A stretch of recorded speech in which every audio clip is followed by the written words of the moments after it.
1380 KCIM Sports presents KCIM Sports Rewind.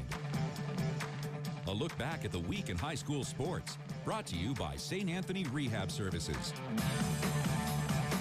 Here's Sports Director Jeff Blankman, John Ryan, and Jeff Honnold. Welcome back, KCIM Sports Rewind. It's John, Jeff, and Jeff back with us once again. You're back. Where were you last week? We missed you. We missed you, buddy. Oh, I missed you guys. I actually was at St. Anthony Rehab. Sherry Waniger has been trying to get me back to upright, so she's doing a good job of straightening me out, and I think finally got things cured. So. All right. So back and ready to spread the love. Sure. I see. You got to play your favorite thing last week, too, John. Oh, no. Yeah. We're over that now, so forget about it. Oh, I was a little worried when I come walking in, and somebody we won't mention was in winter coat and hat. I thought maybe you were in trouble here. It is tend to be a little chilly here in the studio, and I think Chelsea needs to make an appearance with the way she walked in this morning. So get up over here. I don't dress that way for 30 below. People think we exaggerate. No. Come on in. She is over here in her hat, and literally her winter parka and her hat. I think that's a little drastic. That's almost Blankman-esque. You and I are in short sleeves. So, yeah, okay. It's 70 in here. She knows that it's usually cold in here with the wind blowing on her from the fan. So. You should have been out covering football in week number 7. That had to be cold. Yeah, it was interesting. I was nice and comfortable. Yeah. I had Mike Deep talking, so it warmed up our booth nice. Not a great passing night. I looked up a few passing stats from some of the teams that had put stats online. Carroll High threw the ball a grand total of twice. Didn't need to. Yeah. IKM Manning threw the ball 3 times. Yep. Coon Rapids Baird, I don't know, they went crazy and threw the ball 4 times. I mean, they thought like a Nintendo game or something. There were other teams that did throw the ball last Friday night, but yeah, if you didn't have to, it was like, just let's run the clock, let's go. It was really interesting to watch the Coon Rapids Baird game with Glenn Ralston. Penalties galore. Right.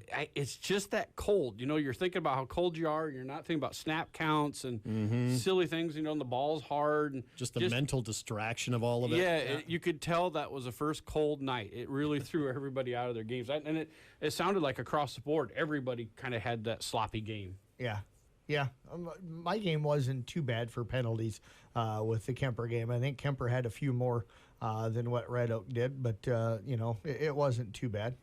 But my game went fairly quick. So here's what I heard from Blankman after that. He's like, "Yeah, every once in a while we'll get a little breeze blowing into the press box, and somebody leave the door open. That's as cold as he ever got on Friday night." There were some kids running through the back there, and they kept opening up the doors to all the rooms, and we didn't notice it right away in our room. So you'd get that wind out of the west coming right through, and it would blow right on me. And I'm like, man, it went from like shorts and T-shirt weather in here to needing a jacket weather. Shout out to Coach Moore. He actually took Milkhouse heaters down to the press box in Coon Rapids, so he had her warmed up by the time we got in there. So. Nice. I know. Took care of you guys. Nick was probably the only guy that was actually cold on Friday night, him and Terry. Yeah, earned your money there, Nick. Absolutely. Yeah, that Perry one's cold. We got to talk a little volleyball, getting close to the postseason here. One before we jump into the high school scene, wanted to mention on the college scene, Amy Adams playing at the University of South Dakota, so I'll throw out my USD comment here. That they've got a great program going on right now. They are really building. Their RPI nationwide at USD is 38, which doesn't sound hugely impressive, but when you put it into perspective, they're ahead of 7 Big Ten teams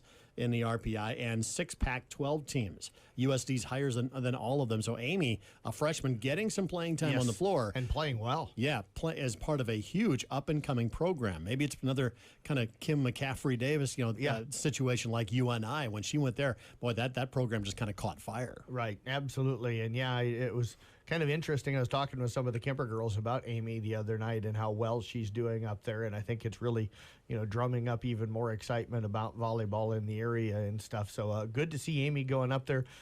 She's gotten a lot stronger during the off season. Not that she wasn't lifting prior, but it sounds like she really hit the weight room really hard during the off season and is stronger, and I think physically can handle playing at that level. Yeah, they've won like 16 matches in a row, I think, including a win over Iowa in there. Was never a doubt that she could play at that level. Right. I mean, there was no doubt. Yep. You get to that point where, is that something you want to do full time? And that was kind of the question is, Amy's got a lot of interest. She's a fun kid to be around.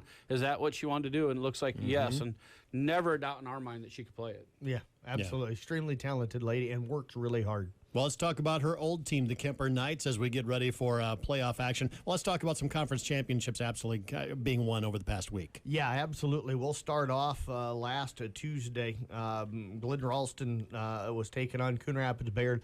Both teams came in undefeated. And Jeff Kuhn had been playing really, really well all year, had been ranked. Glidden had been playing all year long, but kind of was unranked, and maybe people hadn't thought enough about them. But Gretchen Wallace and Talia Schoen have been absolutely tearing teams up on the inside all year long in that middle. And wow, did they have a match the other night against Coon Rapids Bayard. Came away with the sweep. Not surprised at all that Glidden was able to win that, but surprised that they swept and handled that match the way they did, 25-12 and 25-10 in those first two sets. I think Glidden went out and kind of sent a message right away in that match. Well, it kind of tells you, first of all, how the state does their rankings. I mean, Coon Rapids Bayard has been one of those teams that's been good. So they use that first, and they don't really look at what else is going on in the conference. But Glidden Ralston playing really good. They've changed their offense, more of a quicker pace. And boy, in the middle, Gretchen has just been blocking everything.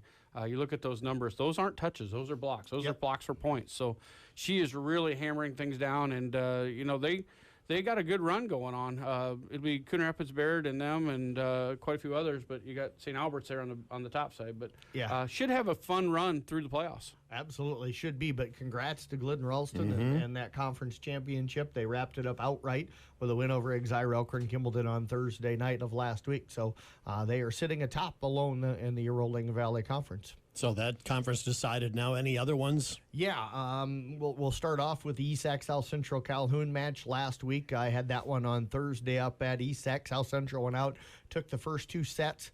ESAC just kind of looked out of sync a little bit, maybe a little bit of pressure on them because they knew they could win it outright. If they'd have lost, then there would have been a three-way tie with South Central, Calhoun, and Emmetsburg. But something flipped. I asked the girls from ESAC, what was said in the huddle after set two when they were down 2-0, and one of the girls said, we just looked at each other and says, we're better than this and we're not going to lose. Let's go play. They seemed to relax. They started to pass better. They got a block going a little bit more against Emma McKinney and Riley Bada, who had really been hurting them early on, and Haley Stodder as well. And Bree Beckman, Bailey Wallison, and Maddie Quirk kind of took over. Bailey Wallison, especially in the middle, was dominant. Maddie Quirk did everything for them out on the floor. They rallied back, took the last three sets, and finished the conference undefeated and are conference champions in the regular season. Now, both them and Glidden and Coon and South Central Calhoun have conference tournaments coming up this week. For the Rolling Valley, it'll be this weekend down at Coon. For South Central and ESAC, it gets underway tonight. They'll play tonight, and then Thursday night they'll wrap everything up in Lorenz. But ESAC is your regular season Twin Lakes Conference champion. Tell you, that's impressive to be able to make that, because normally when you say we're better than this, we can play better, you tend to push and you tend to try to do things you're not able to. Instead, they relaxed. It did. They went the other way. They made that mental adjustment. Didn't make any changes in play. Just that mental adjustment is pretty impressive for a team. To a very good South Central team. I mean, for quite a while, McKinney and Bada were leading the state in kills. So, that's a really good team. Both really good teams, and ESAC to make that turn is incredible. Yeah, absolutely. It was just amazing to watch them go out. They jumped up early in set three, and you could just kind of tell all of a sudden the pressure had all of a sudden swung over to South Central Calhoun. I think they started to feel like we've got to win this in three or we've got to win this in four to be able to get out of here, and they started to feel the pressure. And good adjustments by Coach Ulrich up there in ESAC County. Also, the Carroll Tigers, they haven't wrapped it up fully yet, but they wrapped up at least a share of the conference championship. Big wins last week, and they need one more tonight. No more big win. Absolutely. Last week knocked off Bondurant for our Jeff. I think you were at that one. 5-setter. But they were able to pull it out. Yeah. It was a crazy match. Bondurant's going to be good. Well coached. Very, very well coached team. Set 5, it just, Carroll in set 5s, set 3s and 5s has just been able to dominate people this year. And it's almost like a different switch. They'll lose a game one, and you'll think, "Oh my goodness, this is gonna be a long night." I mean, they'll lose bad, and they'll turn it on, and boy, if they can get a team to 3 or 5, depending on what is a tournament, the quick one, they come out and hammer people. I mean, they've hammered some really good toeams that way. Yep. They took they lost DCG, but they pounded a Lake Mills team that way, and Bondurant Farrar. So. This team has a lot of talent. They should come out tonight and win the conference title, but. Boy, it's interesting to watch. it's helter-skelter. You don't know what you're going to get yet. Yeah, Winter sit just a game behind him, Yep. Along with Bondurant Farrar, who had that loss to Carroll last week. But yeah, Tigers can win the conference outright this year and stuff. So I'll be up there tonight. I'll have that match for everybody on Kick 106.7. Looking forward to it. I haven't seen the Tigers since their own conference, their own tournament here a few weekends ago. So They're getting been healthy on the road and stuff, so that makes it harder for me to see. They've had Ella Carlson and a couple of others had some ankle things. They're getting healthier, so that helps too. Talk about Game 5. You guys have seen a million matches. I mean, Game 5, and that's 5 or 5th set or whatever, is it's all mental, isn't it? A lot of it? It is, and I think it's quick start. You know, Yeah. you've said it a million times with me. But on if a the team's not broadcast. afraid to go to 5, Yeah. they go in with that mindset, okay, Right. all right, this is where we win it. And I think sometimes it's the team that gets the momentum from set 4, but not always. It's generally who gets out quick. If you can get to 7 or 8 first, and maybe get a 2 or a 3-point lead in set 5, for some reason it's the mental thing of only playing to 15. It's so quick that you get yourself behind early, and all of a sudden I think you feel more pressure. You do, and it's the teams that can serve well and serve receive well. You know, if you can get out and you know you're going to put pressure on and serve and know how to control that and get them to where they're not comfortable, you really can do a lot of damage. And it's usually the first 1 to 8, so you're really racing. Can I get to 8? Can I get to 10? And then once you get into there, boy, at 10 the pressure gets hot because, well, how can I make 5 more mistakes and we're out? So the serve and serve receive teams seem to do the best. So that's the way that's falling down as far as the conference championships go. As you mentioned, there's some tournaments going on this weekend, but the playoffs will start next Tuesday night. Yeah. Absolutely. And we got a lot of teams in the same bracket. We do. It's going to be very, very busy. Also want to remind everybody with Kemper, I know they lost to Lewis Central last week, and some people were kind of like going, what's up, especially with the 25-3 loss in set 3. But they went up to Hampton Dumont this weekend to an extremely talented and deep tournament, ended up bringing home the championship. This Kemper team, they haven't gone anywhere. I think folks. that shows you what Lewis Central is. Lewis Central is very, very, very Lewis good. Central's got a D1 girl and the Witty girl that's going to go play at UNI. Kim McCaffrey Davis was there that night with Mike, and they were watching her. She was outstanding, and they're ranked 7th in 4A. Kemper was 7th in 3A. I mean, and I talked with Coach Stickrod about it on Friday. They came really close to winning set 4, which would even things at 2-2.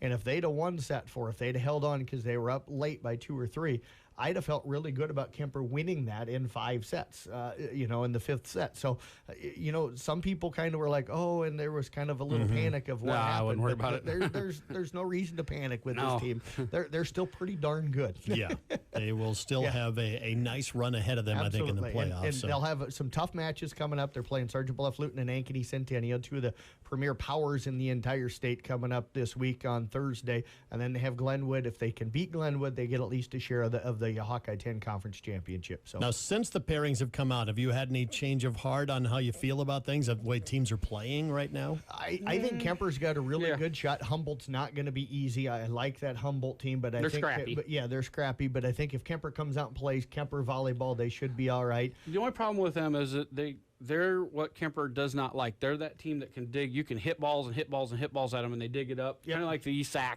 Yep. Really will drive the Kemper hitters crazy. So that's the only thing. If they'll have to stay the mental game on that one, but they should win that. Glidden has to play Coon, so for both of those, I feel bad because they have to play each other probably in the second round. Yeah. They got to get through first round matches. Not Coon's got to play Peyton Sheridan and Glidden's got to play Audubon, but they'll be favored in those. They end up having to play each other in the second round. I think whoever gets that one probably gets by Riverside in the next round. Yeah. Problem is you got number 2 St. Albert, and I saw St. Albert against Kemper this year.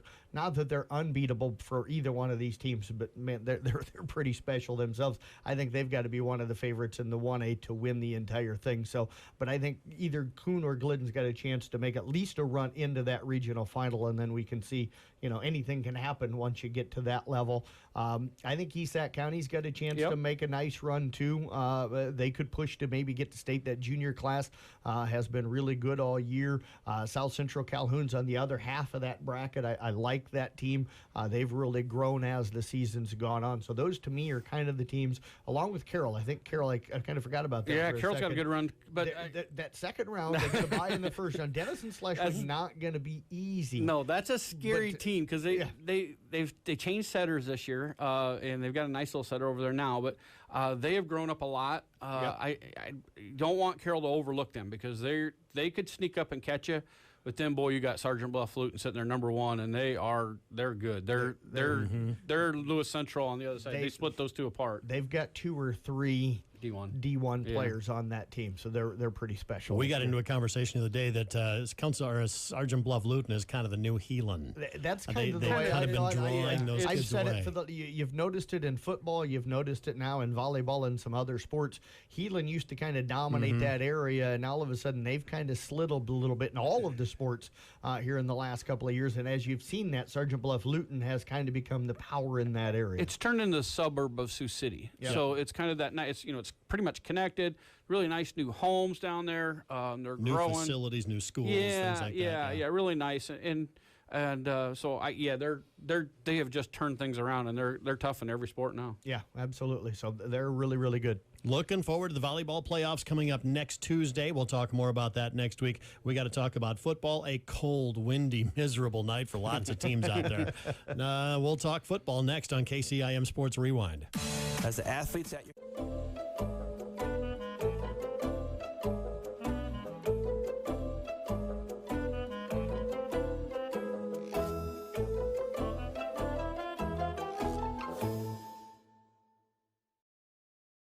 healthcare professional in the newly renovated sports performance facility.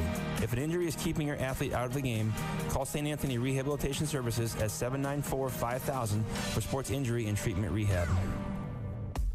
1380 AM, 95.1 FM, KCIM. And, of course, always a little chilly in here in the studio. I like to open up the window so Chelsea can feel at home, Yes. in her parka and in her stocking cap, as we saw earlier today. She still got the cap on. No, she's taking it Oh, off. Okay. oh, yeah, she's warming up now. But, I had the window open all morning long. But if you want to keep the cold air out and the warm air in, you got to have great windows. And the place to do that is Carroll Lumber. They've got locations in Carroll, Wall Lake, Lakeview, and Odebolt. All the name brands you want. Marvin, Sierra Pacific, Anderson brand windows, every kind of option. The worst thing about windows is you have to clean them every once in a while. Yes, you do. Yeah, I Yes, noticed you do. mine in my office are getting pretty bad again. They got the cool ones where you can just tilt them inside and clean Oh, them yeah. there. Yeah, you got to Those check are- some of those out. Those are I got awesome. 2 daughters I send out there. Well, for those of you who don't have children that will clean your windows, you need good ones, of course. But the big thing is the energy savings you're going to get. And those guys, they know exactly what they're talking about. Everything that you'll need, all the different options, because there's a ton out there. Talk to the great folks, the experts at Carroll Lumber. They'll help you out. Again, locations in Wall Lake, Lakeview, Odebolt. Guarantee they will not steer you wrong when it comes to windows. Let's talk football. Cold night. I bet all the windows were shut in the press boxes around the area. Yes, they were. Yeah, they were keeping Mine as don't open, so I didn't have to worry about as it. much air out as possible. Let's kind of lump the Carroll and Kemper games together because they were so lopsided. 45-0 Kemper. It was 49-0 Carroll High. Not a lot of passing going on. Yeah. A lot of run plays, and Red Oak opened up with an onside kick, but that was kind of the one bullet in the arsenal. Yeah, didn't do much after that. And Kemper got the run game started early, and then were able to incorporate the passing game as the game went on. Threw the ball pretty well. I know that unofficially, and I haven't looked for the official stats yet. They weren't up on Sunday evening, but Cole Collis had 9 of 20, but there was probably 4 or 5 drops that should have been caught. So his numbers should have been much better on that game. He really was throwing the football, I thought, really, really well. They really dominated up front on both sides of the ball, so really weren't pushed up 35-0 at half. And you mentioned it earlier. For Carroll, they went on the road. Coach McCurtain said, we didn't want to throw the ball because of the weather. They threw it twice in the entire game, went out, established the run game, had Ryan Johnston and Corey Nealon both go over 100 yards. Brennan Coffrin, 2 carries for 70 yards. Got some big plays. It was 7-0 at the end of the first quarter, then blew it open in the second quarter, led that one 35-0 at half. It was really both teams' cruise. I'm kind of wondering if you threw the ball twice all game, it's like, what made you call a pass play? Yeah. At what point do you go, let's pass on this one, just to throw in a little something? You only threw the ball twice, which I'm sure Danny McCartan loved. Absolutely. And I be honest with you, I was sitting here going, I know they started at 7 o'clock, same as the Kemper game the other night, but I'm like a minute or two into my fourth quarter, and I get Nick's tweet that the game's over, and I'm like, how did that game go so fast? I know, and it's because neither team really threw the football all night, and when you run the football, the games go pretty fast. I jumped on, after we did our interviews and got in the pickup and turned on all 3 stations. It was all music. Like, whoa, wait a minute here.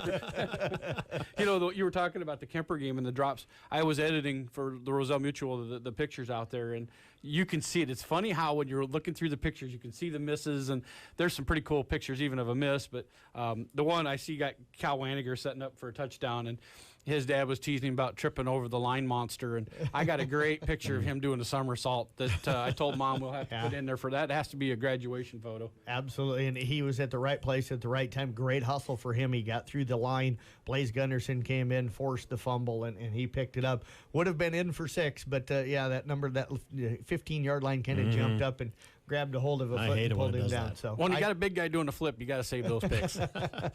By the way, Kemper's got to go, I believe, on the road at OABCIG, who is in the top 5 in the RPI. Yes, at least top 10, I know. Yeah, they're actually leading the district in the RPI. They're ranked 4th this week with Greene County 6. Kemper comes in at number 33 this week in the latest RPI. For Carroll and their matchups, the Tigers are at 29th. They'll have Humboldt this week, who's 48th, and then DCG, who's 10th in week number 9. I say Humboldt 1-6 on the season, so Tigers expected to go out and do that, but they've got to win out to guarantee themselves a playoff spot. Absolutely. Big win for IKM Manning, 21-7. Of course, IKM Manning only threw the ball 3 times, and that's for Tom Casey, he's loving that too. Absolutely. That's a typical night for IKM Manning. But I think the thing that was really cool, and I was listening to his interviews with the New A Ford Scoreboard show, he talked about 2 of their drives in the second half were old school IKM Manning or Manning or IKM drives. It's what they really want to do. They went out and they had a 20-play, 87-yard drive to clinch the game. Ate up almost the entire fourth quarter. Scored with just over a minute to go to put them up 21-7. Earlier in the half, they had another long drive that ate up almost the entire third quarter. So they had 2 possessions really in the second half.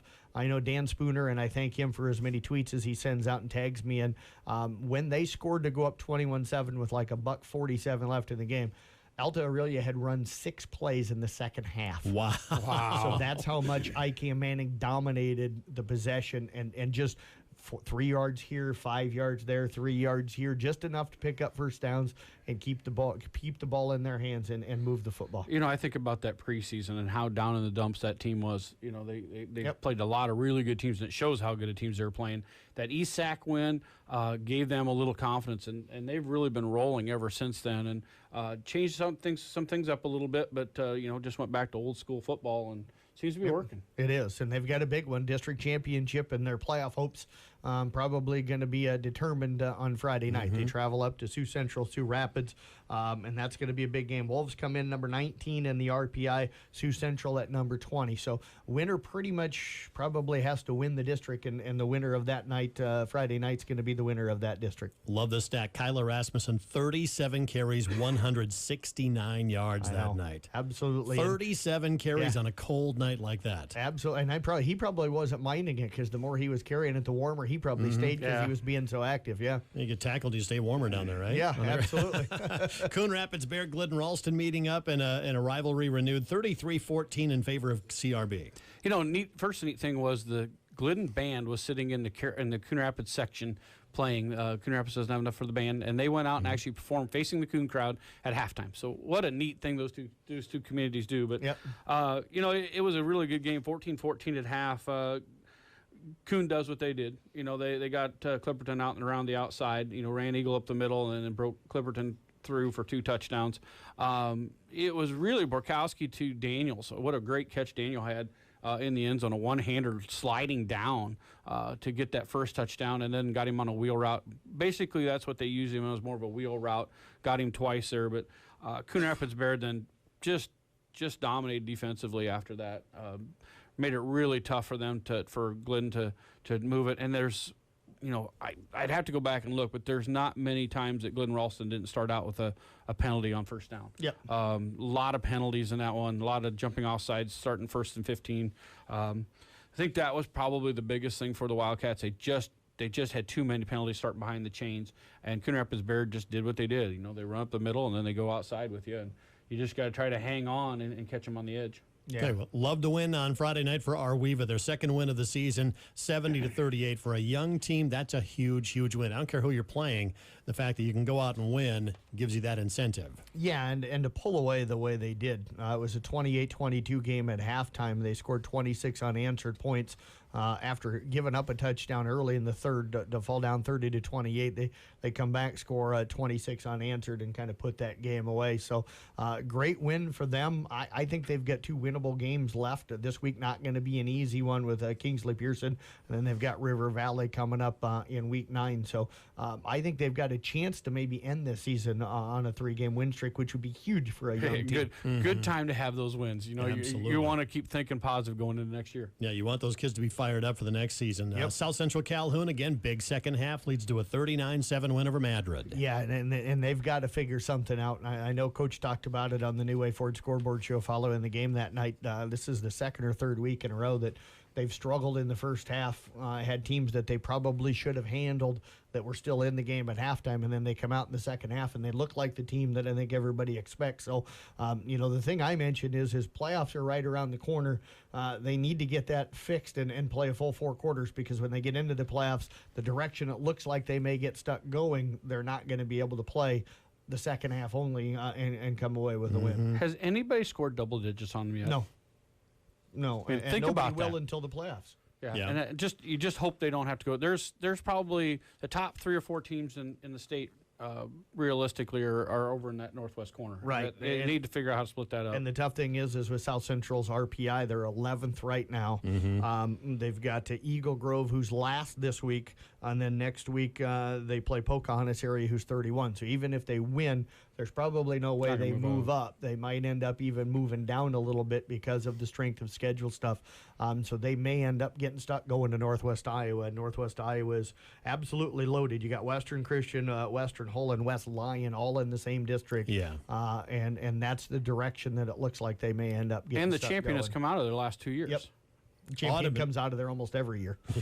Audubon just looks like they're on a mission right now. They are. 55-14 over West Harrison. Yeah, and they'll have an interesting matchup coming up this week against Glidden Ralston. I think with Glidden's physicality, they can stay in that game.